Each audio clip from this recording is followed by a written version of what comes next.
എല്ലാവരും വൻ ആവേശത്തിലാണ്. എന്താന്ന് വെച്ചാൽ ഇന്ന് നമ്മുടെ ടീം ഇറങ്ങുന്നുണ്ട്. സമയം രാവിലെ 5:30. എങ്ങോട്ടാ ഇത്ര രാവിലെ എന്ന് വെച്ച് കഴിഞ്ഞാല് പർച്ചേസിനായിട്ട് പോവുകയാണ്. സൗദിയെ സംബന്ധിച്ച് നല്ല തണുപ്പായി തുടങ്ങിയിട്ടുണ്ട്. വാനിന്റെ ഓയിലും വെള്ളവും നോക്കാനായിട്ട് ഇനി മറന്നു പോകുമെന്ന് വെച്ച് തലേന്ന് രാത്രി തന്നെ എഞ്ചിൻ റൂമൊക്കെ ഓപ്പൺ ആക്കി വെച്ചു. എല്ലാ ആഴ്ചയും ഓയിലും വെള്ളവും ചെക്ക് ചെയ്യും. ഓയിലിന്റെ കാര്യത്തിൽ വലിയ കുറവൊന്നും കണ്ടില്ലെങ്കിലും വെള്ളത്തിന്റെ കാര്യത്തിൽ ചെറിയൊരു കുറവുണ്ട്. തണുപ്പ് കാലമായി കഴിഞ്ഞാൽ നമുക്ക് എണീക്കാൻ ചെറിയ മടിയായിരിക്കും. അതുപോലെ തന്നെ ഇവർക്ക് സ്റ്റാർട്ട് ആവാനും ചെറിയൊരു മടിയുണ്ട്. ഒരുങ്ങിക്കെട്ടി പുറത്തിറങ്ങിയപ്പോഴേക്കും സമയം ഒരുപാടായി. രാവിലെ തന്നെ വായിക്കൊരു രുചി കിട്ടണമെങ്കിൽ ഒരു ചായ കുടിക്കണം. അതിനായിട്ട് നമ്മൾ നേരെ പോയത് കൊണ്ട് വെച്ചാൽ നമ്മൾ ഇസ്മായിലിന്റെ ബൂഫയിലേക്കാണ്. ഒരു സാൻഡ്വിച്ച് കഴിക്കണം, നമ്മളെ ലക്ഷ്യസ്ഥാനവും പിടിക്കണം. ചായ കൂടി സാധാരണ പതിവുള്ളതല്ല, തണുപ്പായതുകൊണ്ട് തന്നെ ചായ കുടിക്കാൻ ഒരു ചെറിയ പൂതി. സർവീസ് റോഡിൽ നിന്ന് നേരെ ഹൈവേയിലേക്ക് കയറിയപ്പോൾ ചിരിച്ചുകൊണ്ടിരിക്കുന്ന ആസിഫ് അലിയാണ് കണ്ടത്. സമയം രാത്രി 12:45 കഴിഞ്ഞു. അൽഹർജിലെ പ്രാദേശിക ടീമുകളെ ഉൾപ്പെടുത്തി അൽഹർജി നൈറ്റ് റൈഡേഴ്സ് സംഘടിപ്പിക്കുന്ന 8ാമത് വിന്റർ ഫുട്ബോൾ ടൂർണമെന്റ് ആണ് ഇന്ന്. ആകെ മൊത്തം 8 ടീമുകളാണ് കളിക്കുന്നത്. അതിലൊരു ടീം നമ്മുടേതാണ്. കഴിഞ്ഞ കുറച്ച് ദിവസങ്ങളായിട്ട് ഈ കളിയുടെ പുറകെ തന്നെ ആയിരുന്നു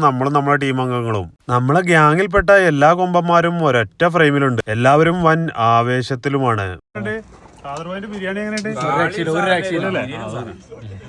ഒരു ഭാഗത്ത് കളി നടക്കുമ്പോ പിന്നൊരു ഭാഗത്ത് നമ്മുടെ കാദർബായിന്റെ തട്ടുകട സജീവമായി നടക്കുന്നുണ്ട്. ഇന്ന് നടന്ന കളിയിൽ ഫസ്റ്റ് റൗണ്ടിൽ നമ്മൾ അടിച്ചു കയറി. ഇനി അടുത്തത് സെമി ഫൈനൽ നേരിടണം. സെമിയും ഫൈനലൊക്കെ ഇനി അടുത്ത വ്യാഴാഴ്ച രാത്രിയാണ്. ആദ്യമായിട്ട് നമ്മളെ വീഡിയോ കാണുന്ന സുഹൃത്തുക്കള് ഫോളോ ചെയ്യാൻ മറക്കല്ലേ.